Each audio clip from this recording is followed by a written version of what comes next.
In this battle, we are taking on AgreoYalahCr, and I will say that this guy is number 2 ranked on the leaderboard right now, so he is not someone to joke around with. In addition, I do also want to apologize for the lack of uploads. It's actually been exactly a month since I last uploaded anything onto YouTube, and that's just purely because I was kind of getting busy with the last few weeks of school, and then after school ended, I was kind of just taking a break, and now I'm back, hopefully. So this is the team we have right here. I did make a couple of changes at some point. I don't remember what I made, but these changes were made like a month ago. So I was kind of just experimenting around, just trying out different Pokemon, and I probably will be making a brand new team soon, which is the Pokemon that aren't used as often. Like, I really want to try Bravery and a couple other Pokemon, which I probably will just put together at some point. So anyways, I wanted to lead with Thundurus here because I figured that this would actually be pretty high value into most of his Pokemon. And I was looking at Hidden Power in case he tried to pivot into Garchomp, but I figured that Wall Switch would be the play. And if he brought in Garchomp, I just go for Hidden Power Ice because we would get the speed tie. Now I will say, actually, at this time of this video, for some reason I had the misconception that Garchomp was base 100 speed, even though it's actually like base it's base 101, just like Thundurus, so it actually speed ties. But I don't know, I forgot about that. So you'll see in this battle I play a lot more confidently because I keep taking that's the case. So anyways though, I went for the wall switch here because I was thinking he would not want to stay in. Surprisingly, he does stay in, which is not what I expected. So now I actually don't know what to expect because I'm a bit worried. I mean, Tapu Fini has a great move pool. It can do a lot of things. I mean, Nature's Madness could be high value in a lot of Pokemon. Moonblast would be pretty high value. He could even go for Scald, which kind of discourages me from going to Sizer here. So I figured Tangrowth would make sense because if he goes for Scald, it's okay if I get a burn on this. If he goes for Nature's Madness, I have Regenerator, so I'm fine. He actually goes for the Ice Beam, which is crazy. I did not expect that, and I take a pretty big chunk of damage on Tangrowth because of that. So he was probably trying to go for the super effective hit on Thundurus.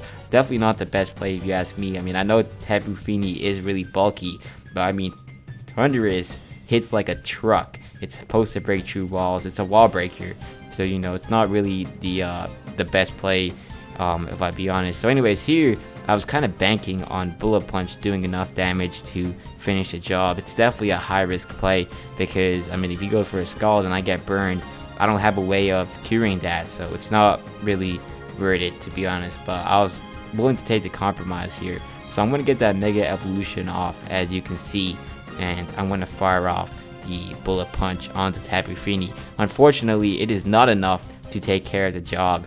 I'm going to keep that in mind for later. And he goes for a Taunt, probably because he was expecting me to go for a Sword Stance. But actually, when I go for a U-turn here, he reveals that he is running Whirlpool on this Tapu Fini. So I guess it actually makes sense because he's probably trying to trap in Sizer and then stall it out. But unfortunately for him, U-turn somehow goes through that, so that's not going to be a problem I'll have to deal with here. And now I have to figure out who I want to bring in. It's definitely a hard choice actually, because I mean, Thundurus would seem like the obvious pick. However, I kind of want to preserve my HP on Thundurus since it can be a really useful Pokemon, especially in the late game, and the opponent doesn't have an answer to its powerful electric type attacks. And I mean, if he doesn't switch out here, that's probably for a reason, because he might be scared of it. So I definitely want to try and preserve that if I can. So Latios is definitely another potential answer here. I could go for a Side Shock and finish the job, but at the same time, I'm not sure if I really want to lock myself in on that, because I know that with my trick, I could definitely do a lot of damage to a lot of his stall Pokemon, like his just his tanky Pokemon like Ho-Oh, which I mean, it wouldn't suffer too much from a choice guard, but it wouldn't like it either. So that's available for sure. Conkeldurr could come in and try Mach Punching, but I don't think that's gonna do near enough damage to finish the job. And I was thinking really Gliscor is probably the best move here because in most cases I should outspeed. If I don't outspeed, I have a lot of special defensive investment on this Gliscor, so I should be able to take an Ice Beam from a Tapu Fini pretty good. And of course, that's because this is a Tapu Fini. This is not like a there's not like a Weavile, you know, Icicle Crash, or I mean, I guess any strong ice type that has stab on it. So, you know, I mean, this is like just the defensive water type in Other Birds. So I hope you know what I'm saying. So anyways, here I'm going to go for the Facade because I'm confident that should finish the job on the Tapu Fini. And if it doesn't finish the job, you know, and if he switches out, it should be able to hit Ho-Oh when that comes in. So, you know, I figured it should be the best play there. And luckily we do outspeed and take care of the Tapu Fini, so that's no longer going to be an issue for us. And it's now 5-6, and I mean, we have a pretty healthy team for the most part, so I think that's definitely you know, good value for us. So now he brings in the Ho-Oh, and I was really thinking, is this the best play here? Because I mean, what are you going to do about Swords Dance?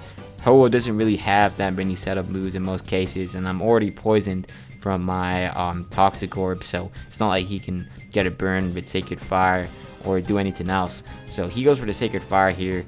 It does actually pretty decent damage, but not that much, so I can actually safely set up on this. Anyways though, I'm thinking he might actually regret this and try switching now.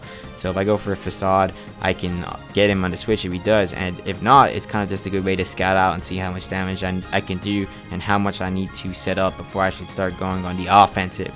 So actually, that was probably a questionable play because I mean, he does have the Rocky Helmet, which I did not expect, and that definitely was not fun for me. And if I made a guess here, this Ho-Oh is probably just full physical defense and full HP investment because of the nature of his sets. I mean, him running, you know, Rocky Helmet, River Generator, and of course right there he revealed he has T-Wave and Sacred Fire, so he can get the burn or the paralysis, which does suck for any physical attacker. So anyways, here I'm going to go for some more Swords Dances. I actually get the Roost off, so that's going to bring me to pretty good HP. And if I set up more Swords Dances, I should be able to do a lot of damage to whatever he has, because I don't think anything on his team can easily one-shot a Gliscor at full HP. So, you know, that's definitely going to be really advantageous to us. And you can see that at the top levels, Gliscor can really perform if you have the right circumstances. And this guy's team is just not suited to handling Gliscor, especially since Tapu Fini was finished off earlier, which probably would have been a great answer with Ice Beam and its special or its physical defensive prowess. I don't think I'd be able to one-shot it.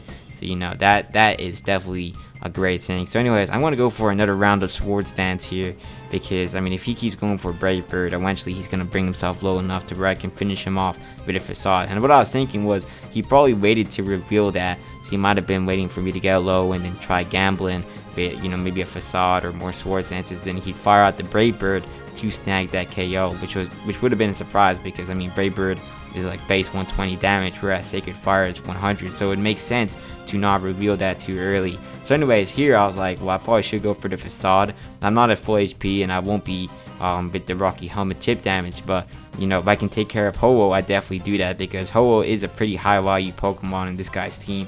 It's really hard to take care of if you don't have the right Pokemon. So anyways, now comes in the Bisharp. And I was thinking he was probably going to go for a Sucker Punch, because that way he could bring me low enough for another Revenge Killer to finish the job. But I wanted to take care of this while I was at it, because this is pretty high value, especially since, you know, Gliscor is already taken out a Ho-Oh and it's taken out the Tapu Fini. So if I can get 3 Pokemon, I should put myself in a comfortable 5v3. So I'm willing to make that compromise. And I didn't think I would need Gliscor for anything else, because although he has AgreoYalahCr, which relies on electric type attacks, I do have Thundurus with Vault Absorb, so I'm not too worried about, you know, what he can do. So now he goes into Kangaskhan, which is not gonna like an Earthquake.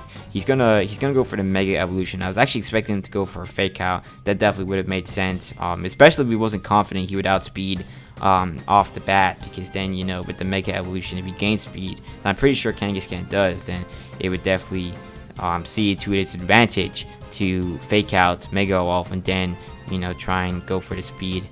Because I mean, this is also sweeping Gliscor, so you never know what kind of EV distribution I'm running. Now in this case it was a defensive distribution, but if I was running fully offensive, you know, it could have been dangerous for this guy. So anyways, I go into Conkeldurr. You might have said right there I probably shouldn't have gone for the Roost on the Sucker Punch, but I didn't think that was necessary.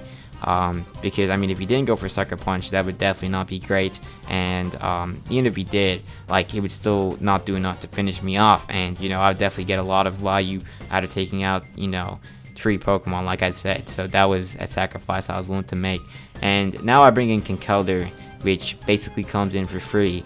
I mean, none of his Pokemon want to switch in on a Drain Punch from Conkeldurr. Like right now, actually, if I were him, I would have gone into Garchomp because I don't have the Guts Boost, so he's definitely going to be getting a lot more damage out of the Garchomp, and his Kangaskhan is going to be a lot more dangerous, especially in the post game, so it's probably a more important Pokemon to keep alive. So anyways, the Drain Punch does get fired off here, does really big damage, and I regenerate all the damage he did to me via his Power Rod Punch. And now I get the burn from the Flame Orb, so he's probably going to go for a return here, but unfortunately for him, I do have my priority attack, and I finish the job here on the Kangaskhan. And now I have the Flame Orb boost, or the Guts boost, so I'm going to be doing, you know, a lot more damage to whatever he brings in. So AgreoYalahCr actually comes out here, and you know, I probably could have gone for the Drain Punch and got the KO here, so I don't think his electric type attacks would do too much. But you know, what would have been a better answer would just be going into my Thundurus here, which has Volt Absorb,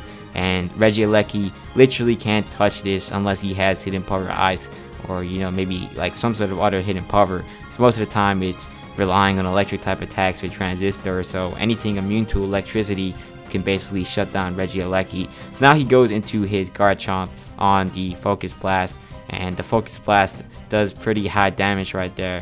So I'm now going to go ahead and try and finish the job with a Hidden Power Ice. He goes for the Swords Dance, probably trying to gamble that I miss the Focus Blast and that he wins the speed tie here twice.